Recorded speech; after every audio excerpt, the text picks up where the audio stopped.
আপনাকে যদি দুইটা প্রশ্ন করা হয় বর্তমানে সেরা ফুটবলারকে বা সেরা তরুণ ফুটবলারকে, তাহলে তর্ক সাপেক্ষে হয়তো বেশিরভাগ মানুষই বলবেন লামিন ইয়ামাল। স্প্যানিশ জায়ান্ট বার্সেলোনার ফুটবলার লামিন ইয়ামাল এখনো কিশোর। ব্রেস পড়েন, এই জুনেই মাধ্যমিক পরীক্ষার ফলাফল পাবেন। কিন্তু ফুটবলের মাঠে তিনি যেন এক পরিপূর্ণ সুপারস্টার। বর্তমানে তাকে ধরা হয় ওয়ার্ল্ড ফুটবলের একজন ভয়ঙ্কর প্রতিভা হিসাবে। বড় বড় ম্যাচে গোল করা, নিজের থেকে দ্বিগুণ বয়সের ডিফেন্ডারদের রীতিমতো হিউমিলেট করাই প্রমাণ করে যে ফুটবলের ভবিষ্যৎ আসলেই ভয়ঙ্কর হতে চলেছে। কিন্তু এত প্রশংসা বা বাবার পিছনে রয়েছে তার এবং তার পরিবারের হাড় ভাঙা লড়াই এবং পরিশ্রম। And this is the insane story of the next big thing in football. Lamine Yamal জন্মেছিলেন কাতালোনিয়ার ছোট একটি শহরে এবং প্রথম থেকেই এটা স্পষ্ট ছিল যে ফুটবলে তার ভবিষ্যৎ রয়েছে। মেসির হাতে গোসল করা একটি সাধারণ বিজ্ঞাপন মনে হলেও পিতা যেন বড় কিছুর ইঙ্গিত ছিলেন। ওপর থেকে সিগন্যাল থাকলেও তারপর তার নিজেকেই গড়ে তুলতে হয়েছে। যখন লামিনের বয়স মাত্র 3 বছর তখনই তার বাবা মা আলাদা হয়ে যায়। তার বাবা ছিলেন একজন পেইন্টার এবং তার মা ছিলেন একজন ওয়েট্রেস। এমন অবস্থায় লামিনের ভবিষ্যৎ তেমন উজ্জ্বল মনে হচ্ছিল না। তবে কোনোভাবে ফুটবল চলে এসেছিল তার জীবনে, আর সেটা হয়ে উঠেছিল তার এবং তার পরিবারের জন্য অনেক বড় একটা ব্যাপার।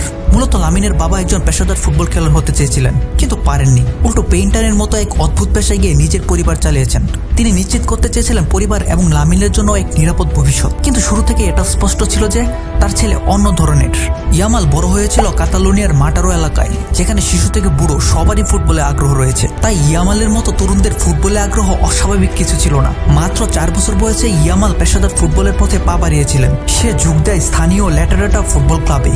এই ক্লাবে যোগ দেওয়ার 3 বছরের মধ্যেই সেই এলাকা পরিচিতিতে সে এক বিশাল প্রভাব ফেলেছিল। তখন থেকে দেশের বিভিন্ন জায়গা থেকে তার জন্য বিভিন্ন ক্লাবের অফার আসা শুরু হয়েছিল। লামিন যখন 7 বছর পূর্ণ করলো তখন যারা তাকে স্কাউট করছিল তারা রীতিমতো নিজের চোখকে বিশ্বাস করতে পারতো না। তার বয়সের তুলনায় সে ছিল দ্বিগুণ ভালো। তারা যা দেখেছে তাতে কোনো সন্দেহ ছিল না। ল্যাটারাটা থেকে খেলা শুরু হলেও তার ফুটবল খেলার হাতে করেছিল লা মাসিয়া। তার অসাধারণ ফুটবল প্রতিভা থেকে বার্সা একাডেমি লা মাসিয়া তাকে সাইন করিয়ে নেয়। এখানে আসার পর তার একমাত্র লক্ষ্য হয়ে দাঁড়ায় বার্সার মূলদরের হয়ে খেলা। তবে এটা স্পষ্ট ছিল যে মূলদরের হয়ে খেলতে হলে তাকে অনেক কঠোর পরিশ্রম করতে হবে। অপরদিকে লামিন ইয়ামালের পিছনের গল্পে বড় একটা অংশ হলো তার শিকড়, এবং সে কখনো তা ভুলে যায় না। একবার এই ছবিটা লক্ষ্য করুন, তার ভোটের পিছনে 3টা ছোট পতাকা। এগুলো মূলত তার শিকড়ের গল্প বলে। ইয়ামালের বাবা ছিলেন মরক্কান বংশোদ্ভূত, তার মা ইয়াকুটিয়ান গিনি থেকে। কিন্তু লামিন নিজে স্পেনে জন্মেছেন এবং বড় হয়েছেন, এজন্যই তার ভোটের পিছনে 3টি দেশের পতাকা দেখতে পাওয়া যায়। লা মাসিয়ার প্রাথমিক দিনগুলিতে ইয়ামাল শুধু নিজের জন্যই খেলছিল না, বরং সে বয়ে চলছিল দুজন মানুষের স্বপ্ন। আগেই বলেছি ইয়ামালের বাবা ফুটবল খেলোয়াড় হতে চেয়েছিল, তাই ইয়ামাল যখন মাঠে খেলতো তখন যেন তার বাবা তার মাধ্যমেই ফুটবল খেলতো। প্রতিদিন তার বাবা তাকে মাঠে নিয়ে যেত এবং প্রতি মুহূর্তেই তাকে সাহস যোগাতো। তার বাবা যেন ছেলের মাধ্যমে তার নিজের স্বপ্ন জীবিত করে তুলছিল। ধীরে ধীরে সেই স্বপ্ন যেন বাস্তবে পরিণত হতে শুরু করলো। বার্সেলোনায় সে ইতিমধ্যে সবাইকে মুগ্ধ করতে শুরু করেছিল। প্রি বেঞ্জামিন স্টেজ থেকে আলভিয়ার আর তারপর ইনফিনিটি বিয়ে, প্রক্রিয়াটা ছিল একদম সহজ। ততদিনে একটা কথা সবাই জেনে গেছে, this kid is special, he is versatile too. শুরুর দিকে সে লা মাসিয়া স্ট্রাইকার হিসেবে খেলতো, কখনো কখনো লেফট ব্যাকেও খেলতো, কিন্তু উইংস এটাই ছিল তার আসল জায়গা। অবশেষে সেই ডান উইং পজিশনটি সে নিজের করে নেয়। ঠিক এমন সময় বার্সার কোচ হয়ে আসেন জাভি। সে এসে বার্সাকে আবার সেই পুরনো পদ্ধতিতে ফিরে এনেছিল, যেখানে তরুণ খেলোয়াড়দের উপর আস্থা রাখা হতো এবং লা মাসিয়ার প্রতিভাবাদের সুযোগ দেওয়া হতো। এই সময় ইয়ামালের বয়স ছিল মাত্র 15 বছর, কিন্তু জাভি তার উপর এতটাই মুগ্ধ ছিলেন যে তাকে মূল দলে ডেকে নেন। তবে এই বয়সেই সে প্রস্তুত ছিল। 2022 সালের সিজনের শেষের দিকে রিয়াল বেটিসের বিপক্ষে তার অভিষেক হয়। তখন তার বয়স ছিল 15 বছর 290 দিন, আর এটি ছিল লা লিগার ইতিহাসে সর্বকনিষ্ঠ খেলোয়াড়দের রেকর্ড। বিষয়টা এমন না যে জাভি অন্য তরুণ খেলোয়াড়দের সুযোগ দিত না, কিন্তু জাভি তার ভেতরে অন্য কিছু দেখতে পেয়েছিল। সে দেখেছিল তাকে ঘিরে সব হাইপ থাকার পরেও সে ছিল একদম মনোযোগী, নম্র এবং শান্ত। মূল দলে জায়গা হলেও সে যেন সেই একই ছেলে ছিল যাকে সে একাডেমি থেকে তুলে এনেছিল।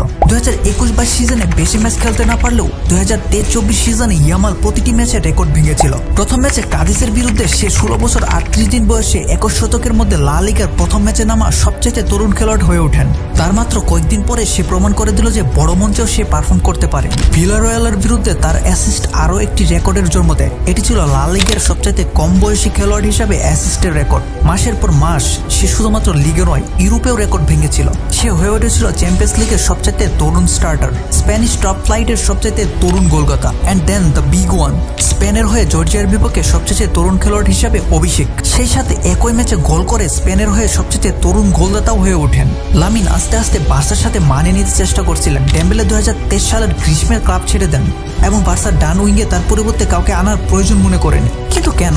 লামিন ইয়ামাল তারা তাকে ভবিষ্যৎ হিসেবে দেখেছিল এবং তার জন্য স্প্যানিশ শ্রম আইন সংশোধন পর্যন্ত করেছিল, কারণ লামিনের বয়স তখনও 16 বছর ছিল। অপরদিকে জার্মানিতে হওয়া ইউরোতে পুরো 90 মিনিট তাকে খেলতে দেওয়া হতো না, কেননা 18 বছরের কমে কাউকে রাত 8টার পর বাইরে কাজ করার অনুমতি নেন।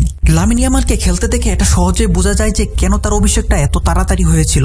এখনকার ফুটবলটা ভর্তি হয়ে গেছে সিস্টেমেটিক উইঙ্গারদের দিয়ে, কিন্তু ইয়ামাল সে অন্যদের থেকে অনেক উপরে। বয়স মাত্র 17 বছর, কিন্তু ফুটবলে রয়েছে তার অসাধারণ কন্ট্রোল। সে 1 বা 2 টাচের মাধ্যমে সীমাবদ্ধ নয়। He is a unique one of one genius. তার ড্রিফটিং, বডি ফেইন্ট এবং তার লো সেন্ট্রাল অফ গ্র্যাভিটি যেন মনে হয় বলটা সবসময় তার পায়ের সাথে আটকে থাকে এবং সে নিজের ইচ্ছা মতো বল নিয়ে বিপজ্জনক জায়গায় চলে যেতে পারে। আপনি ভালো করে তার খেলা দেখলে লক্ষ্য করবেন যে সে এখন তার খেলোয়াড় একটা নিজস্ব স্টাইল বানিয়ে নিয়েছে। সে ইনভার্টেড উইঙ্গার হিসেবে ডান ফ্লাঙ্ক থেকে শুরু করে এবং একবার যখন বাম পায়ে বল নিয়ে কাট করে ঢুকে যায়, হি প্রডিউস ম্যাডনেস, জাস্ট ম্যাডনেস। উদাহরণস্বরূপ বেনফিকার বিরুদ্ধে তার করা গোলটার কথা বলা যায়। সে কাট করে ভিতরের দিকে ঢুকে যায় এবং হালকা টাচে ফার পোস্টে বল মেরে দেয়। দেখে মনে হবে সে যেন কোনো চেষ্টাই করেনি, তার কাছে ফুটবল যেন এতটাই সহজ। ইয়ামালের সবচেয়ে বিপজ্জনক দিক হলো যখন আপনি ভাবতে শুরু করবেন যে আপনি তাকে বুঝে ফেলেছেন, তখন সে একটা সুইচ ফ্লিপ করবে এবং আরো একটি নতুন মুভ দেখাবে। তাকে যে সবসময় কাট ইনসাইড করতে হয় বিষয়টা কিন্তু এমন না। তার দেওয়া ট্রাভেল পাসগুলো জাস্ট অন্য লেভেলের, কিন্তু প্রশ্ন হলো সে এগুলো করছে কিভাবে বা তাকে দিয়ে করাচ্ছে কারা। ইয়ামালের বয়স এখনো 17 বছর, তবুও সে এসব মুভ করছে, এমন ড্রিবলিং করছে, পুরো ব্যাকলাইনকে রীতিমতো গোল খাওয়াচ্ছে, তাও আবার তার চেয়ে প্রায় দ্বিগুণ বয়সী ফুলব্যাকদের সাথে। It's like he turns them into cones on the pitch. আর এটা সে এখন নিয়মিতই করে যাচ্ছে। আলাভেসের বিপক্ষে তার নেওয়া সেই সেন্সেশনাল রানটার কথা মনে আছে? মাঝমাঠ থেকে বল নিয়ে প্রায় অর্ধেক টিমকে কাটিয়ে বক্সে বল নিয়ে চলে যায়। এখানেই প্রমাণ হয় যে তার লো সেন্টার অফ গ্র্যাভিটি এবং বলকে টাইট স্পেসে রাখতে পারার ক্ষমতা। তার খেলা দেখে মনে হবে সে যেন মাঝমাঠের খেলা কন্ট্রোল করছে, যেমনটা সে বায়ার্ন মিউনিখের সাথে করেছিল। আর তার আত্মবিশ্বাসও এখন আকাশচুম্বী। এখন সে এতটাই ভয়ঙ্কর হয়ে উঠেছে যে ডিফেন্ডাররা মাঝে মাঝে পিছু ওঠে বা তার বিপক্ষে দাঁড়ানোর জন্য ব্যাকআপ খেলোয়াড়ের সহায়তা চায়। কিন্তু ইয়ামালের সম্পর্কে কথা বলতে গেলে তার এই সিজনে কতটা উন্নতি হয়েছে তা না বলাটা অন্যায় হবে। এর পিছনে রয়েছে একজন জার্মান মাস্টার মাইন্ড এবং তার ট্যাকটিক্স, আর তিনি হলেন হান্সি ফ্লিক। তার আগমনে লামিন যেন আরো ভয়ঙ্কর হয়ে যাচ্ছে, কারণ যা কিছু সে স্প্যানিশ ওয়ান্ডার কিডের সাথে করছে তা সত্যি অসাধারণ। এটা কোনো গোপন বিষয় না যে হান্সি ফ্লিকের অধীনে এই বার্সা দল অন্য লেভেলের ফুটবল খেলছে, আর এটা সম্ভব হয়েছে অনেকগুলো বিষয়ের সমন্বয়ে। প্রতিপক্ষের ওদের চাপ সৃষ্টি করা, সেন্ট্রাল ক্লাস্টার, খুব উপর থেকে বল উইন করা এবং তার সেই অবিশ্বাস্য হাইলাইন্স ডিফেন্স মেনটেন করা। কিন্তু যদি আমরা ফ্লিকের ট্যাকটিক্স এবং সেগুলো ইয়ামালের উপর কি প্রভাব ফেলেছে তাতে ফোকাস করি, তাহলে সহজেই দেখা যাবে যে ইয়ামাল কতটা উন্নতি করেছে। ফ্লিকের সিস্টেমে তার প্রতিটি হোয়াইট প্লেয়ারের জন্য একটা আলাদা কাস্টম রোল থাকে, যেখানে রাফিনিয়া বাম দিকের উইঙ্গার বা ফরওয়ার্ড হিসাবে খেলে, আর ডান পাশে লামিন ইয়ামাল ইনভার্টেড উইঙ্গার হিসাবে, যেখানে তাকে প্রতিপক্ষের ফুলব্যাকের সাথে 1-to-1 এর আইসোলেশনের জন্য পূর্ণ স্বাধীনতা দেওয়া হয়। আর এর জন্যই আমরা তাকে প্রতি ম্যাচে টাচ লাইন ধরে দৌড়াতে দেখি। আপনি জানেনই যে সে আপনাকে কাট করে বেরিয়ে যাবে, কিন্তু আপনার কিছু করার থাকে না। এতদিনে আপনি জেনে গেছেন যে ফ্লিকের অধীনে বার্সা প্রচুর গোল করছে। এই ভিডিও রেকর্ড করা পর্যন্ত লামিনের 52 ম্যাচে 16 গোল এবং 24টি অ্যাসিস্ট রয়েছে। একজন 17 বছরের ছেলের কাছ থেকে এটা আসলে পাগল করার মতো পারফরমেন্স। ফ্লিকের এই পুরো সিস্টেমটা মূলত দলীয় কেমিস্ট্রি এবং খেলোয়াড়দের একে অপরের বোঝার উপর নির্ভরশীল।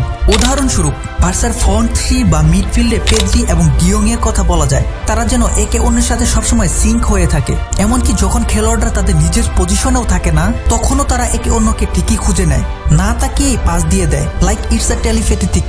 এখন দলগুলো প্রায় লামিনকে আটকানোর জন্য ডান পাশে 2 জন প্লেয়ারের ব্যবহার করে, যা বার্সেলোনাকে আরো সুবিধা দেয়, যেখানে অলমো পেদ্রিরা আরো বেশি ফাঁকা জায়গা পায় এবং বলগুলো বক্সে মারতে পারে, যা তাৎক্ষণিকভাবে প্রতিপক্ষের দলের ডিফেন্সকে ভেঙে দেয়। আর এভাবে ফ্লিকের সিস্টেম আরো বিপজ্জনক হয়ে ওঠে।